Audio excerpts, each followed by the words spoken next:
Hello everybody, this is James DaSilva, and today what we're going to be talking about, we're going to be going off of the last lesson that we did, which was, it's entitled Triadic Voicings in the Diatonic Cadence.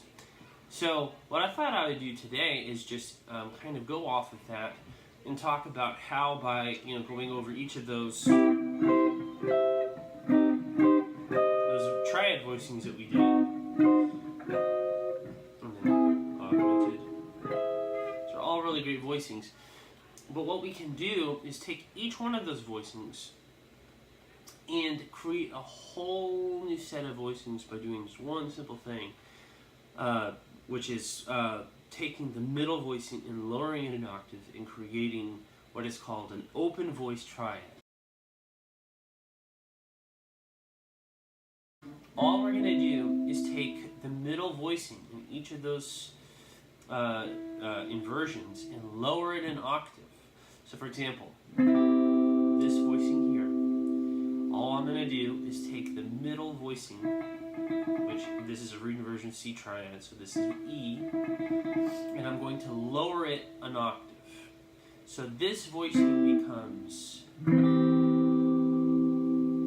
so now I have, instead of having C, E, G, now I have E, C, G. Now if you notice when I, this voicing, this is my closed voice triad, right, that we started off with. These are all thirds, right? 1, 2, 3, 1, 2, 3. These are all thirds. But when I lower that middle voicing an octave, you notice that the intervals that I have are a lot bigger, right? So this E to C, that's a 6, right? 1, 2, 3, 4, 5, 6. And then C to G, that's a fifth. 1, 2, 3, 4, 5. So I just automatically, I have kind of a more open, kind of deeper, fuller sound on the guitar, okay? So anyway, so this root inversion, that becomes a first inversion, open voice triad, okay? So now let's go up the list here. So this is for root inversion, closed voice, first inversion, closed voice. Now if I take the middle voicing, that becomes, so the middle voicing here is G, right? So if I take that middle voicing and I lower it an octave, I get this sound. Or you can voice it here if you wanted to do that as well. Alright, so now we have a second inversion open voice C triad. Okay? So very good. Now let's go to the second inversion closed voice triad that we started with, okay? So now what we do is we take, again, that middle voicing, which is C, we lower it an octave, we'll put that here, and the other voicings remain the same. So now we go from this to open voice root inversion, C major triad. Okay? So here's all the open voicings together.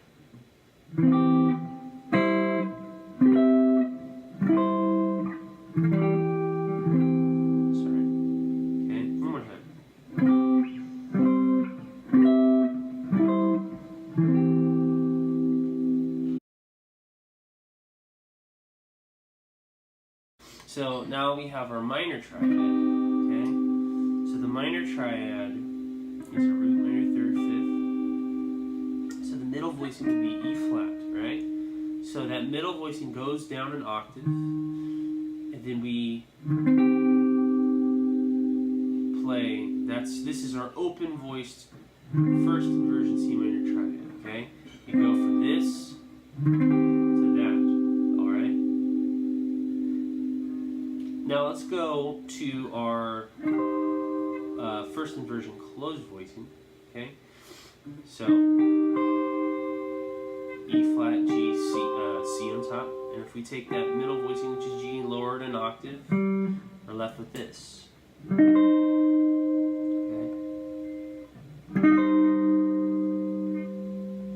All right, so this is a second inversion open voiced C triad. Okay.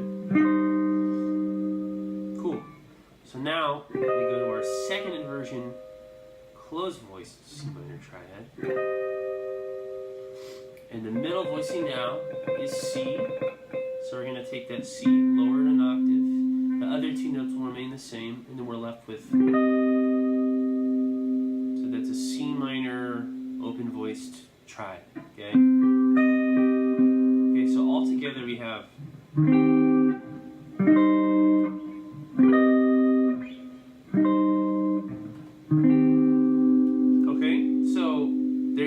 so those are our minor triads, open voiced. So diminished, we're left with root, minor third, diminished fifth. Okay? So all I'm going to do again is take this middle voicing, which is E flat, and I'm going to lower it an octave here. So I go from having this voicing, so I have G flat, E flat, C. Now I'm going to have G flat, C, E flat. So this is a root. This is a first inversion C diminished. Okay. So that's first inversion open voiced C diminished triad. Okay. Now the next triad I'm going to do. So this is our first inversion C diminished triad. So I'm going to take this middle note, which is G flat, and lower it an octave, which will give me, okay, so this is a little bit more of a tricky voicing. There's a couple different ways you can play it, but my middle finger's on the G flat, which is the 9th fret of the A string. Index finger is on E flat, which is the 8th fret of the G string, and then my pinky is on the 13th fret of the B string. Okay, so okay, cool. So now let's go to our second inversion, closed voice C diminished triad, and make that an open voice triad, which is up here. This is closed voiced. So G flat, C, E flat. So that middle note is C. We're going to lower that an octave, and that'll give us that voicing. Okay? So we go from here to this. Cool? So all together, you know, this is our closed voice C diminished triads. Now here's our open voice C diminished triads.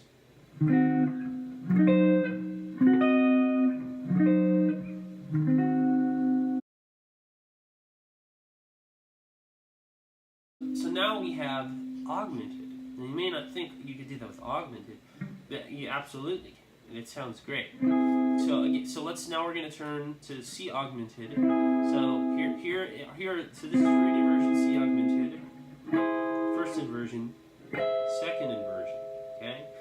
So now what we're going to do is we're going to take that middle voicing for each of them, right? So this is root inversion. So C augmented root inversion. That E goes an octave lower. Now we have this. Okay.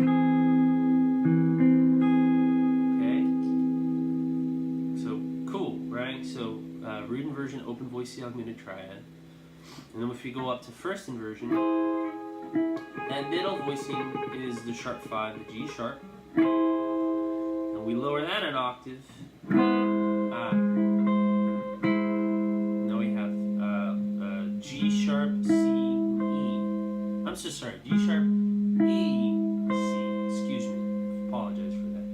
So this is an open voiced. This is a second inversion open voiced C augmented triad. Okay, so really good. So now, and then we have here. We go up to our last. This is a second inversion closed voice C augmented triad. All I do is take that D, lower it, and I have that. I have C, G sharp, E. Sorry, it's difficult to say this out loud. It's kind of good practice actually. C, G sharp, E. Okay, so that's so those are all of our open voice augmented triads. And now you've probably noticed, because it's a symmetrical shape, they're all the same fingerings, right?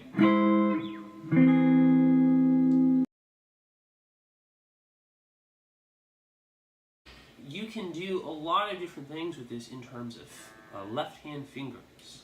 So just to demonstrate a point, I'm gonna do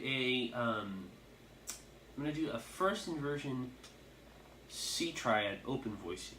Okay, so that means, you know, this guy here.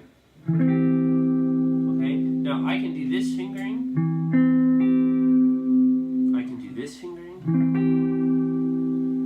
or I could do this fingering.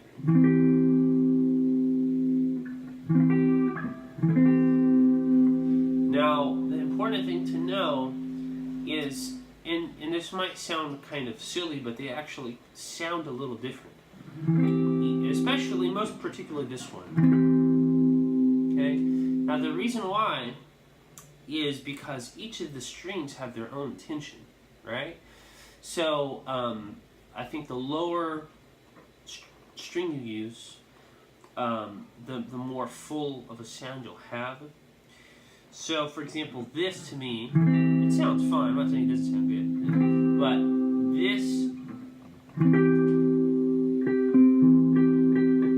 sounds a little, to my ears, very subtly, but a little deeper sounding, just because the tension of, particularly the C, it sounds fuller than it does. You hear that?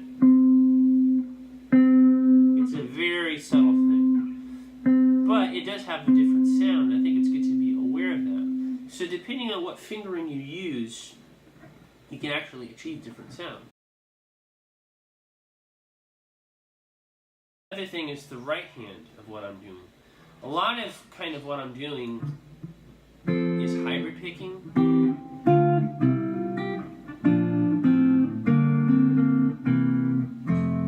Okay, so I'm using my pick kind of as like my bass note, kind of, you know, or like my thumb, and so that what I'm left with is these three fingers, right? My middle, ring, and my pinky.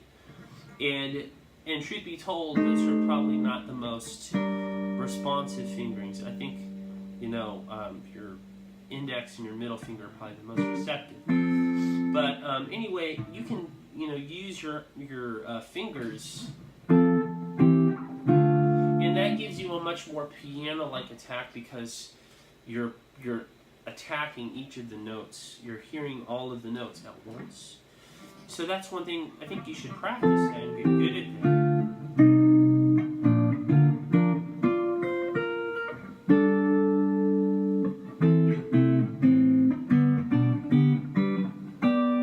Okay, those are all open voice triads.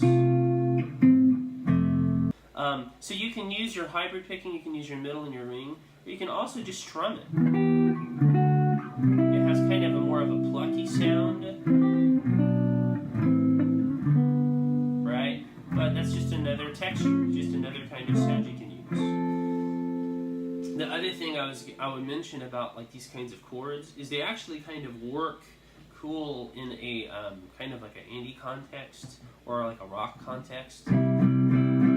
If you were playing something like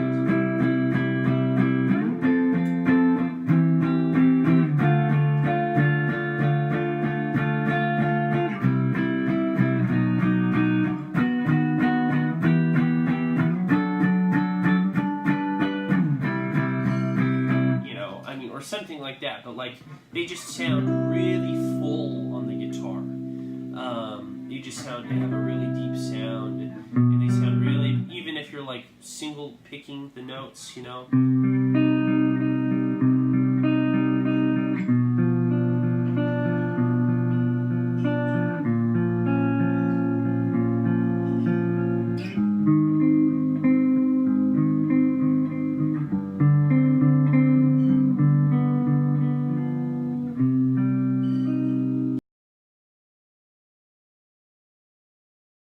Things I would say to work on would be practicing doing these voicings. You can practice them in the diatonic cadence.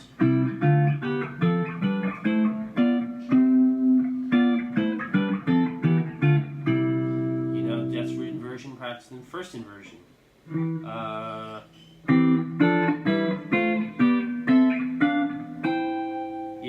Do that to the harmonic melodic minor cadence. practice doing it from the lowest voicing, you know, like